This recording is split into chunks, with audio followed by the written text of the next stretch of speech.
జేసీ ప్రభాకర్ రెడ్డిని నేరుగా హెచ్చరిస్తా ఉన్నాను. ఒళ్ళు దగ్గర పెట్టుకోవాలి, నోరు అదుపులో పెట్టుకోవాలి. నోటికొచ్చినట్టుగా భారతీయ జనతా పార్టీని కానీ, భారతీయ జనతా పార్టీ అనుబంధ సంస్థల్ని కానీ, ఆర్ఎస్ఎస్ లాంటి మహోన్నతమైనటువంటి సంస్థను కానీ నోటికొచ్చినట్లుగా మాట్లాడితే చూస్తూ ఊరుకునేది లేదు. తగిన విధంగా బుద్ధి చెబుతామనే విషయం ఆయనకు అర్థం కావాలి. ఎక్కడో ఒక మూల కూర్చొని ఆడింది ఆట పాడింది పాట అని ఆడెవరు సమాధానం చెప్పేవాళ్ళు లేరు కాబట్టి, ఏ చెట్టు లేనప్పుడు ఆనందం చెట్టే మహావృక్షం అన్నట్టుగా అక్కడ 2 కెమెరాలు పెట్టుకుని నోటికొచ్చినట్టు వాగుతుంటే చూస్తూ ఊరుకోవడానికి భారతీయ జనతా పార్టీ కార్యకర్తలు సిద్ధంగా లేరు. మహిళల్ని గౌరవించలేని వ్యక్తి మహిళల గురించి ఏం మాట్లాడుతున్నాడు ఆయన?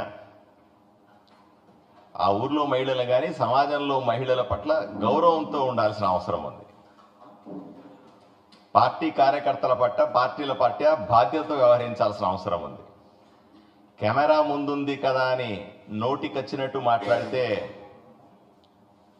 దాని పరిణామాలు చాలా తీవ్రంగా ఉంటాయని జేసీ ప్రభాకర్ రెడ్డిని హెచ్చరిస్తా ఉన్నాం.